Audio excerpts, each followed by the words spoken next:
Alamin natin ngayon ang latest tungkol kay Bagyong Auring mula kay GMA resident meteorologist Nathaniel Cruz. Magandang gabi, Mang Tani. Jessica, magdamagan na ang maunang panahon sa Palawan dahil sa Tropical Depression Auring, ang kauna-unahan nating bagyo sa taong ito. Nakataas pa rin ang Public Storm Warning Signal number 1 sa probinsya ng Palawan, kaya pinapayuhan ang ating mga kapuso na mag-ingat sa posibleng baha at landslides. Ang mga mangingisda, iwasan po munang pumalaot sa mga baybaying dagat ng probinsya at maging ang northern at southern Luzon dahil sa naglalakihang alon. Ayon sa Pag-asa, huling namataan ang sentro ng Bagyong Auring dyan sa timog silangan na bahagi ng Puerto Princesa, Palawan. Taglay ng bagyo ang lakas ng hangin umaabot ng 55 kilometers per hour. Jessica, mabilis ang pagtawid ng bagyo sa Sulu Sea. Bukas, inaasahang lalabas na sa Philippine Area of Responsibility ang Bagyong Auring, pero maglalandfall muna ito sa Palawan ngayong gabi. Sa datos na nakalap ng Weather Central, bukod sa Palawan, may kalat-kalat na ulan na aasahan sa iba pang bahagi ng Southern Luzon, pero ito ay epekto na ng easterlies. Magpapatuloy pa rin ang maulang panahon dyan sa buong Visayas at gayon din sa buong Mindanao. Pero mas pinag-iingat po yung mga nasalanta ng mga nagdaang bagyo na Pablo at Quinta. Ang pag-uulan sa Visayas at Mindanao ay epekto na ng Intertropical Convergence Zone. Jessica, hindi bago ang pagkakaroon ng bagyo sa Pilipinas, pagpasok pa lamang ng bagong taon. Noong pong 1999, meron tayong Tropical Depression Auring. Noong 2002, nanalasa sa Luzon ang Tropical Storm Tapa o may local name na Agaton.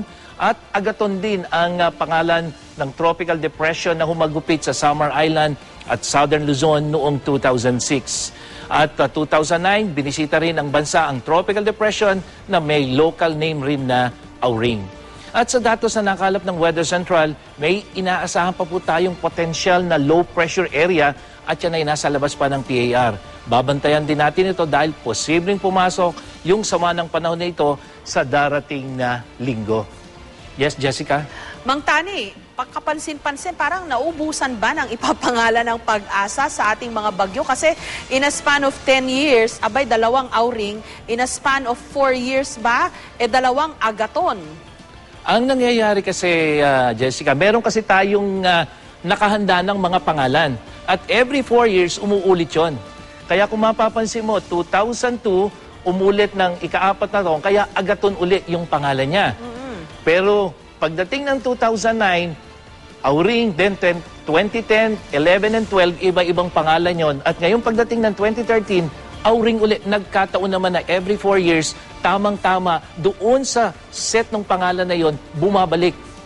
Kaya Auring uli noong 2009 at ngayong 2013, after 4 years, Auring uli yung napatapat na pangalan nitong Tropical Depression. Okay. Mang Tani, significant ba na parang iisa yung tinatahak na track nitong mga nakalipas na 3 bagyo from Pablo, tapos Quinta, ngayon si Auring? Parang lahat nanggagaling dito sa mababang bahagi ng ating bansa, no? Tapos laging tinutumbok nito ang Palawan. Tama po ba yung observation ko? Tama yun, Jessica. At hindi nga lamang yung Palawan, ang isang natin, yung Eastern Mindanao na kung saan sinimulan ni Pablo, hindi pa man nakakabangon yung ating mga kababayan dyan. Nagpaulan uli yung Quinta at ngayon nga ay ito na namang bagyong si Auring. So, yung Mindanao at hanggang Palawan ay nakakaranas sa mga pagulan at nabanggit nga natin kanina ay meron na namang isang potensyal. Hindi pa man nangyayari ito, pero kung sakali itong nakikita nating kaulapan na ito, Jessica, posibleng meron na namang magsimulang isang low pressure area dyan.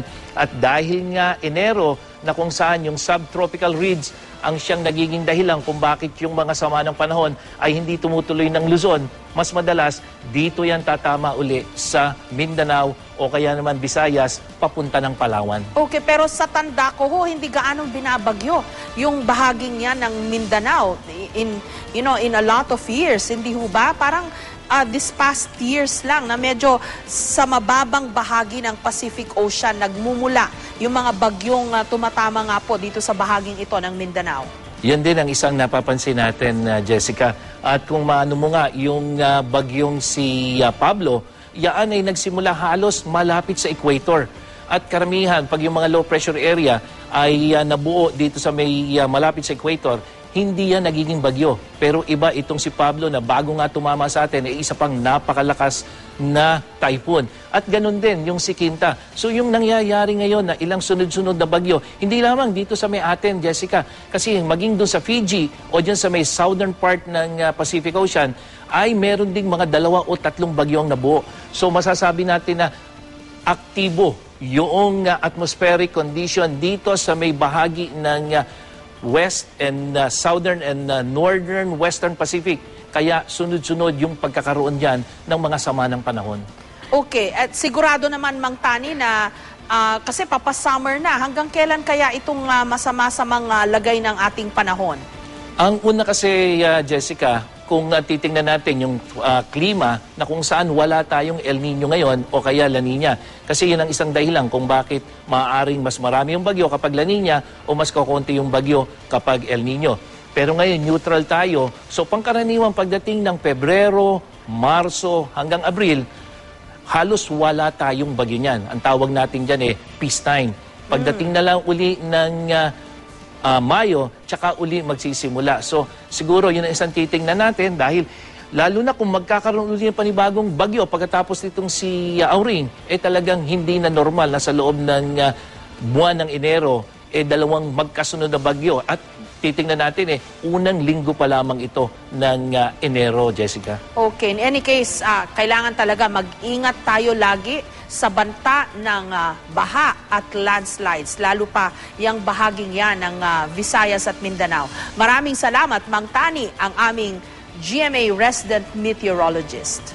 At para sa iba pa naming weather updates, bumisita lamang po sa GMA News online website.